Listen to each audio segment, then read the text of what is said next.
ಜಲ್ಲು ಎಲ್ಲರೂ ಹೆಸರು ಬಿಡು, ಯಾಕೆ ಚಿಂತೆ ಮಾಡ್ತೀನಿ?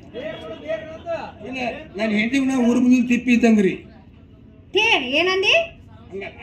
ಈಗ ತಿಪ್ಪಿಗೆ ಎಷ್ಟು ಕಸ ಹಾಕಿದ್ರೆ ಹೆಂಗ್ ಒಳಗೆ ನುಗ್ಕೊಂತೈತೋ ಹಂಗ ನಾನು ಏನ ಅಪವಾದ ಮಾಡಿದ್ರು ನಾನು ಹೆಂಡತಿ ಹೊಟ್ಟೆ ಹಾಕೊಂಡ ಅಂತ ಹೇಳಿದ್ದೆ. ಓ ಹಿಂಗಂದ್ರ ಪಂಡಿತ್ರ ನನ್ನತ್ತ ಹೇಳ್ತಿ ಇವನಿ ಸಿಬೇಕಾದ್ರ ಪೂರ್ವ ಜನ್ಮದ ಪುಣ್ಯ.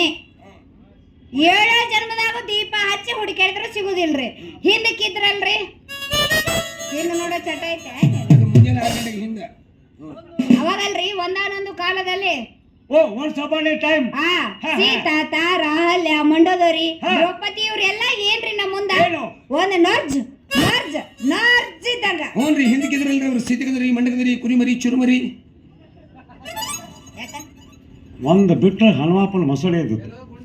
ಆಮೇಲೆ ಹಂಗೆಲ್ಲ ಮಾತಾಡಬಾರ್ದು. ಸೀತಾ ತಾರ ಅಹಲ್ಯ ಮಂಡೋದ್ರಿ ಅಂತ ಮಾತಾಡ್ಬೇಕು. ಯಾಕಂದ್ರೆ ಅವರು ನಮ್ಮ ನಾಡಿನ ಪಂಚ ಕನ್ಯೆಯರು.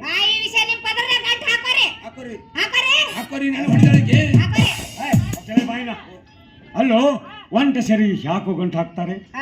ಗಂಟು ಜೋಡ್ ಸರಿ ಸಿಕ್ಕರೆ ಸಾಕು ಗಂಟು ಹಾಕೊಂಡು ಪಂಟು ಹೊಡಿಬಹುದಲೇ ಗುಂಡ. ಅವರು ಜೊತೆ ಮೇಲೆ ಗಂಟು ಹಾಕಿ ಪಂಟು ಹೊಡಿಬೇಕು ಅನ್ನೋರ ಕೊಂಡಿದ್ದಾರೆ. ನಿಮ್ಮ ತಲೆ ಎಲ್ಲಿ ಬೋಳಿಸಲಿ? ಅವ್ರಿಗೆ ಯಾಕೆ ಗಂಟು ಬಿದ್ದಿದಿ? ಅವ್ರು ಎಷ್ಟಾಗ್ಲಿ ನಿನಕಿತ್ತ ಹಿರಿಯರು 4 ಮಂದಿಗೆ ಬೇಕಾದವರು. ಇನ್ನಿಬ್ರು ಯಾಕೆ ಬೇಡಾದ್ರು? ಯಾರವ್ರು? ಮುಂದೊಬ್ರು ಬೆಂಕಿ ಹಿಡಿಯೋರು, ಹಿಂದವ್ರು ಲಬ್ ಲಬ್ ಹೊಯ್ಕೊಳ್ಳೋರು. ಗುಣದಲ್ಲಿ ಕೇಳಿ ಯಾವುದು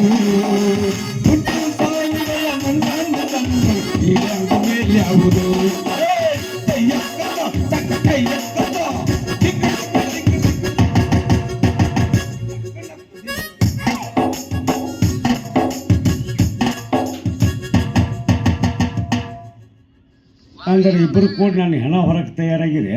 ಇನ್ನ 100 ವರ್ಷ ಬದುಕಬೇಕು ನೀವು. ಅಷ್ಟು ಜಲ್ದಿ ಹಂಗೆ 22 ನೋಡಿ ಹಂಗ ಕುಳಿಯಾಕತ್ತಾನ ಬಿಡ್ರಿ. ನಿಮಗ ನೋಡಕ್ ಬರ್ತೈತಿ ಏನು? ಕೈ ಕೈ ಕೈ ಕೈ ಕೈ ಕೈ ಬಂಗಾರಿ ಮುಚ್ಚೋ ಬಾಯ್. ಯಾಕ ನನಗೆ ನೋಡಕ್ ಬರ್ತೈತೆ ಅಂತ ತಿಳ್ಕೊಂಡಿದ್ಯಾ? ಏನ ಕೈ ನೋಡಬಲ್ಲೆವು ನೋಡಿದ್ದ